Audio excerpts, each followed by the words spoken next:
Et bonjour à tous, bienvenue de nouveau sur la chaîne de l'Hexamone Crypto. Nous sommes toujours le mardi 25 février 2025, il est actuellement 11h55. On va faire le point sur la crypto-monnaie XRP. On va regarder ensemble ce qui se passe, ça chute très fort. On va regarder quelles sont les prochaines targets, est-ce qu'on peut aller encore plus bas. Bref, on va regarder tout ça dans cette vidéo, bien évidemment. Je rappelle à tout le monde que tout ce que je vais dire n'a en aucun cas un conseil financier. C'est à vous de faire vos propres recherches et n'oubliez pas que le trading de crypto comporte des risques de pertes partielles ou majeures. Allez, on démarre. On démarre, déjà, on le regarde, enfin, on le voit ici, hein, sur cette cryptomap qui est un bain de sang, on va pas se mentir. On est sur une semaine quand même très dégueulasse, enfin j'ai envie de dire sur un mois dégueulasse en réalité. Regardez le mois de février, on est en moyenne sur toutes les crypto-monnaies entre moins 30 et moins 40%. Alors on a quand même des petites exceptions, la crypto OM d'ailleurs, une crypto qui est pas mal suivie dans le club Lexarocket, mais tout de même dans l'ensemble, on est sur des contre-performances et ça bien évidemment, on le sait, c'est exclusivement lié au Bitcoin et surtout à la Bitcoin dominance. On va regarder tout ça après, bien évidemment, mais voilà, c'est pour ça que cette cryptomap se retrouve dans le rouge.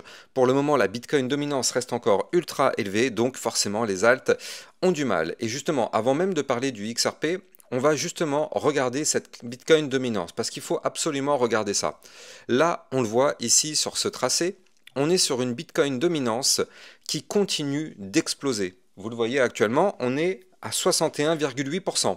Ça veut dire que vous prenez l'ensemble du marché crypto-monnaie, que ce soit le Bitcoin, les cryptos, tous les mêmes coins, tous les shitcoins, tout, vous prenez tout cet ensemble-là et vous mettez 60% sur le Bitcoin. Tout le reste est divisé entre toutes les cryptos qu'il existe. Quand on sait qu'il y a encore 2 semaines, il y a eu 600 000 crypto-monnaies qui ont été, enfin 600 000 meme-coins qui ont été créés sur la blockchain Solana, rien que ça, sans parler de tous ceux qui existaient déjà avant. Donc déjà, je vous laisse imaginer la part du gâteau qui reste pour les altcoins, sachant que le Bitcoin à lui tout seul fait 61%. Donc forcément, quand le Bitcoin fait un mouvement, le mouvement est répercuté quand c'est à la baisse sur les altcoins. Et quand le Bitcoin monte, eh ben malheureusement, les altcoins ne montent pas parce qu'il y a une dominance tellement importante. Par contre, étant donné que le Bitcoin a tellement de poids dans le secteur crypto, tout le monde sait que quand le Bitcoin chute, il y a beaucoup de personnes qui vont vendre leurs altcoins parce que justement, elles se disent si le Bitcoin chute, c'est que tout va chuter. Donc ça fait un effet boule de neige. Donc c'est pour ça qu'il y a il y a cette Bitcoin dominance qui est extrêmement importante et qui empêche les altcoins vraiment de s'exprimer. Et donc justement, nous, on va regarder ce que nous fait notre XRP. Et donc, on le savait, hein, de toute façon, si vous me suivez sur ma chaîne YouTube, vous le savez quasiment, allez, je ne vais pas dire tous les jours, mais tous les 2 jours, c'est une crypto que j'analyse régulièrement. Donc, tous les 2 jours, tous les 2-3 jours maximum, je fais une analyse sur le XRP. Donc, il y en a au moins 2 à 3 par semaine sur ma chaîne YouTube. Au passage, n'hésitez pas à vous abonner si vous souhaitez recevoir encore plus de vidéos concernant le XRP et les autres crypto-monnaies, et le Bitcoin aussi, bien évidemment. On avait noté que depuis ici, donc le 16 janvier, nous sommes sur une ligne de tendance baissière. Et donc ça, on le savait, tant que nous n'arrivons pas à breaker cette ligne vers le nord, eh bien on ne doit pas s'attendre à quelque chose. Tout simplement. Et je sais qu'il y a beaucoup de personnes qui ont du mal à comprendre ça. Parce que moi, ce que je disais dans mes précédentes vidéos, c'est que si on arrive à péter cette ligne vers le haut, on pouvait avoir un mouvement haussier, bien sûr. Ça, c'est dans tous les manuels de trading. Quand on casse une ligne de tendance baissière, c'est pour reprendre une tendance haussière. Donc bien sûr, on avait un espoir, l'espoir de péter cette ligne, mais comme vous le voyez, ici, à aucun moment, à chaque fois qu'on a touché la ligne, à aucun moment, on a réussi à la casser. Donc c'est comme ça, c'est le jeu. Et donc, on savait que de toute façon, dans les 5-6 jours à venir, on allait avoir un mouvement. Donc ça, c'était quand on était ici, c'était le 20 février. On savait que quoi qu'il arrive, soit dans les 5-6 jours à venir, on allait casser la ligne de tendance baissière par le haut pour avoir une explosion, soit on allait casser le haut de l'ancien range pour avoir une chute. Bon, malheureusement, vous l'avez compris, on est plutôt dans ce scénario-là, c'est-à-dire qu'en fait, comme vous pouvez le voir ici, on a perdu le 21 février, donc on a perdu le haut du range. Je rappelle qu'on avait un haut de range ici à 2,6058. Et donc, on avait noté dans mes précédentes vidéos que la perte de ce niveau clé allait entraîner la formation et la validation d'un pattern en double top.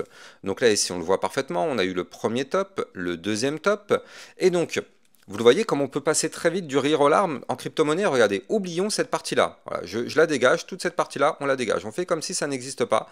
Voilà, regardez. Ici, on avait formé un premier bottom, et on était en train de démarrer un deuxième bottom. D'ailleurs, on était venu chercher, vous le voyez ici, hein, on était venu chercher la ligne de tendance baissière. Donc on avait l'espoir, c'est ça qui est dingue. Hein. En crypto-monnaie, ça va très vite, mais regardez ça. Ici, le 19 février, on avait l'espoir d'exploser parce qu'on avait fait un premier bottom, on s'est fait rejeter une première fois, on est revenu le retester avec cette fois-ci l'aide d'une tasse séance. On avait formé une très jolie tasse séance ici, comme vous pouvez le voir. On est revenu retester une deuxième fois la ligne, malheureusement, elle a été trop forte. Donc au final, les bears ont gagné. On a malheureusement réintégré le range en venant du haut. Et donc ça, vous connaissez, je vous l'ai appris 1 milliard de fois sur ma chaîne YouTube. Quand on réintègre un range en venant du haut, quelle est la target? Eh bien, tout simplement, c'est chirurgical. La target, c'est le bas du range. Ça, encore une fois, c'est ce que vous apprenez quand vous ouvrez n'importe quel manuel de trading. On vous apprend à chaque fois ça. Et quand on vient du bas du range, la target théorique, c'est d'aller chercher le haut du range. Là, on vient du haut, donc la target théorique, c'est d'aller chercher le bas. Tout simplement. Ce sont des règles de base qu'on apprend dans tous les livres de trading. C'est pour ça que j'en profite pour mettre encore une fois le point sur les formations. C'est extrêmement important. Il y a énormément de personnes qui font du trading de crypto-monnaie, le marché le plus difficile qu'il existe, sans malheureusement se former. Je rappelle que mes vidéos formations sont toutes gratuites et tout en libre accès sur mon site lexamoncrypto.fr. Vous n'avez pas à payer pour avoir des formations. Ce n'est pas normal de payer pour se former. Vous avez des vidéos formations gratuites sur mon site internet. Donc vous avez tout ce qu'il faut pour comprendre comment ça fonctionne. N'hésitez pas. En tout cas, on a été chercher notre target ici, donc le bas du range. Donc le bas de range, il se situe à 2,1281. Donc c'est pile poil le niveau clé sur lequel on est actuellement. Donc vous l'avez compris, c'est quand même une zone de danger. C'est-à-dire que là, pour l'instant, c'est un support. On est au-dessus, c'est un support. Donc, tant qu'on est au-dessus de ce support-là, on a un espoir. Et encore une fois, je vais vraiment être très très clair sur mes mots parce qu'il y a toujours pas mal de petits malins qui ne comprennent pas le sens des phrases. Je répète pour être vraiment extrêmement clair, tant qu'on est au-dessus du support, on a un espoir de rebond. Ça ne veut pas dire qu'on va rebondir, ça veut dire qu'on a un espoir. Donc on est au-dessus d'un support, on a peut-être un espoir que ce support tienne. C'est un support, c'est son but, donc on a un espoir sur le niveau sur lequel on est actuellement que ça résiste, ça rebondisse. On le voit actuellement, on tente la cassure, mais la journée n'est pas terminée. Donc tant qu'on est en vue jour au-dessus du support et qu'on ne clôture pas en dessous, on a l'espoir d'un rebond. À partir du moment où on clôture en dessous, vous l'avez compris, on n'a plus l'espoir du rebond parce que là, dans ce cas-là, c'est pour aller chercher les supports. Comme ça, je voulais vraiment être extrêmement clair. J'espère que le maximum de débutants vont pouvoir mieux comprendre le fonctionnement parce que c'est vraiment hyper important. Donc là, du coup, comme vous pouvez le voir, pour l'instant, on tente la cassure, mais on est en vue jour. On est en vue one day, donc on est en vue jour. Donc là, la clôture de la journée sera dans 12h57. Donc il y a encore du temps. On peut même se retrouver, par exemple, j'en sais rien, moi, ici à 17h, voire même ici à 17h, et on clôture la journée à l'intérieur du range. En aucun cas, on n'aura pas eu de cassure si on clôture à l'intérieur. Donc la clôture du daily va être extrêmement déterminante. Donc là, je préfère quand même vous donner les niveaux clés de support à aller chercher en cas de cassure, parce que de toute façon, on le sait, tant que le Bitcoin n'aura pas repris de structure haussière, on est en danger du côté des altcoins. Donc je vais vous donner les supports à aller chercher si jamais on pète le bas du range. Donc les prochains supports à venir chercher, donc déjà je redonne, le bas du range 2,1307, ça c'est le support bas de range. Si on pète ce support, ce serait pour aller chercher les 1,9688. Prochain niveau clé de support, on aura ici donc un niveau clé à 1,7652. Et on aura encore un autre niveau clé de support à 1,6044. Donc ça, ce sont des niveaux clés à revenir tester si notre bas de range ne tient pas. D'ailleurs, attendez, on va se mettre rapidement en vue hebdomadaire parce que vous allez voir que ça match au final parfaitement avec certains niveaux clés. Donc là, vous le voyez, je suis en vue hebdomadaire. On avait déjà dressé dans mes précédentes vidéos donc un Fibonacci. Et donc ce Fibonacci, il nous dit quoi? Il nous dit qu'on va avoir une zone de support 0,5 à 1,9660, donc support important. On aura un autre support extrêmement important, le 0,618 Fibonacci à 1,6304 en vue long terme. Et si ce support ne tient pas, il faut bien sûr comprendre qu'entre les 0,618 et les 0,786 Fibonacci, c'est ce qu'on appelle la release zone, donc la zone de recharge pour du long. Donc pour tous ceux qui pensent que le cycle haussier n'est pas terminé et qu'on aura une seconde partie de bull run, eh bien, il est vrai que cette zone-là, on ne sait pas si on arrivera on arrivera à l'atteindre ou pas, mais en tout cas, si on a effectivement une touchette dans cette zone-là, entre les 1,6304 et les 1,1525, ça pourrait être une excellente opportunité. Mais bon, ça voudrait dire que le XRP chute encore un peu. Et en réalité, on le sait qu'il peut chuter, parce que si vous me suivez sur YouTube, eh bien, ça fait quand même pas mal de temps que je vous parle de cette divergence baissière long terme. C'est-à-dire que là, du côté du cours, hormis cette bougie qu'on est en train de faire actuellement, mais regardez, on avait un cours qui montait. On oublie cette bougie-là, elle n'existe pas, on fait comme si elle n'existe pas, mais là, vous le voyez, on a un cours qui monte. Vous le voyez, les points bas sont de plus en plus hauts, les points hauts sont de plus en plus hauts. On a un cours qui monte. Mais du côté du RSI, le cours descend.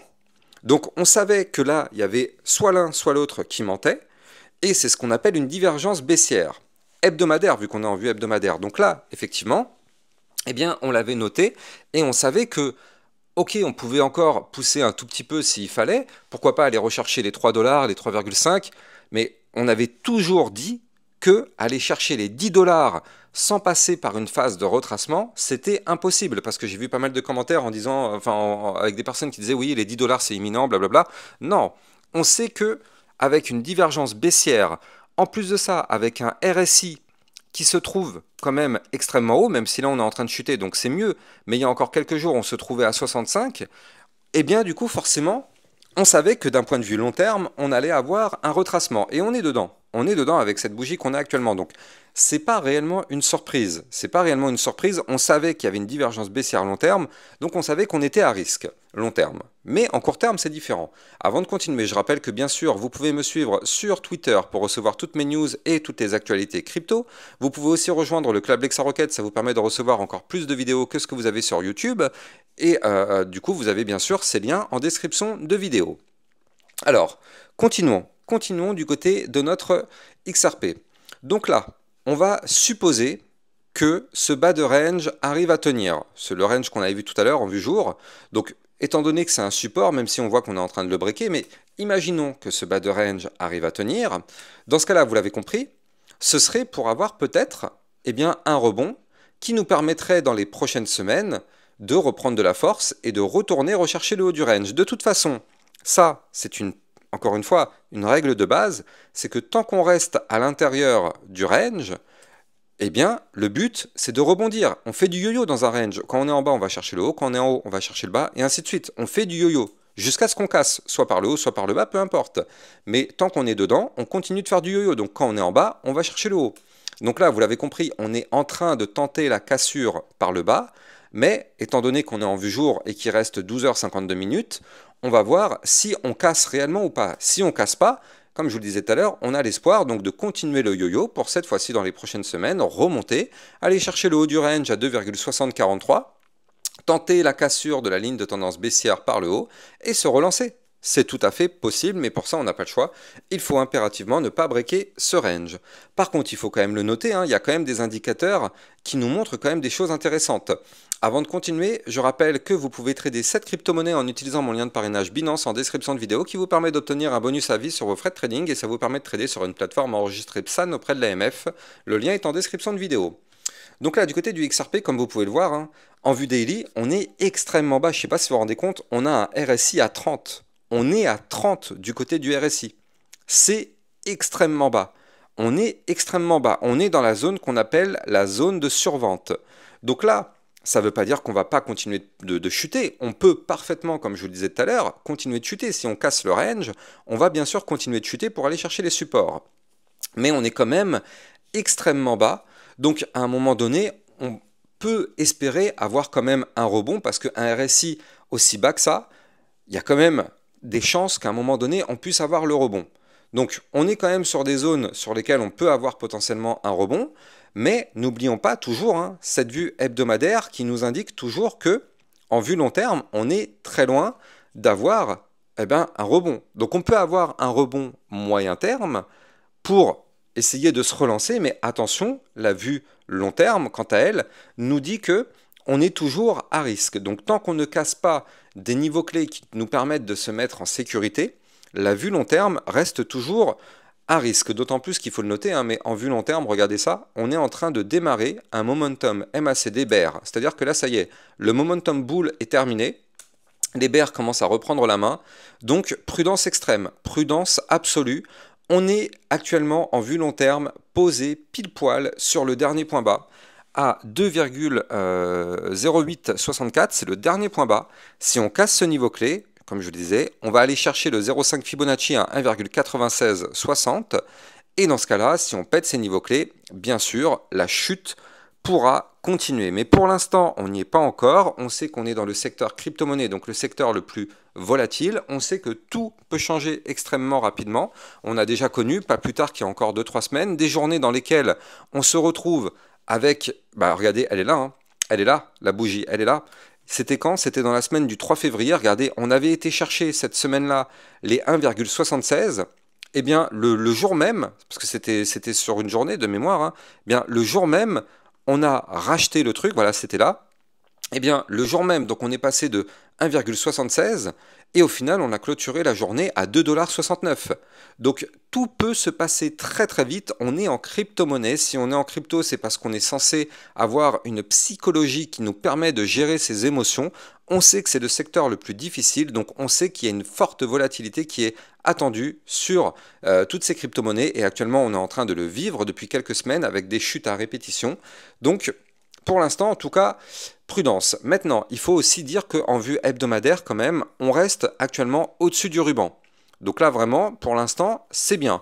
On est au-dessus du ruban de moyenne mobile. Comme vous le savez, le ruban est une zone de support. Donc là, on est au-dessus du ruban, zone de support long terme. On est au-dessus du dernier point bas. Donc pour l'instant, on est sur des niveaux clés qui peuvent nous permettre d'avoir, pourquoi pas, un support. D'autant plus que, vous l'avez vu tout à l'heure, ça matche parfaitement avec le bas du range dont je vous parlais un peu plus tôt. Donc, on est effectivement sur une zone sur laquelle on peut avoir un rebond, mais encore une fois, si notre Bitcoin continue de chuter, on a beau avoir une zone de rebond ici, bah on n'en a rien à faire, hein. On continuera malheureusement de chuter tant que le Bitcoin va chuter, tout simplement. En tout cas, j'espère que vous avez kiffé la vidéo. Si c'est le cas, n'hésitez pas de liker, commenter, partager au maximum. Vous le savez, ça participe au référencement de la chaîne YouTube. Et n'oubliez pas de vous abonner pour recevoir tous les jours 1, 2 à 3 vidéos concernant le Bitcoin et les altcoins. Je vous souhaite une bonne journée, je vous dis à plus tard, ciao ciao.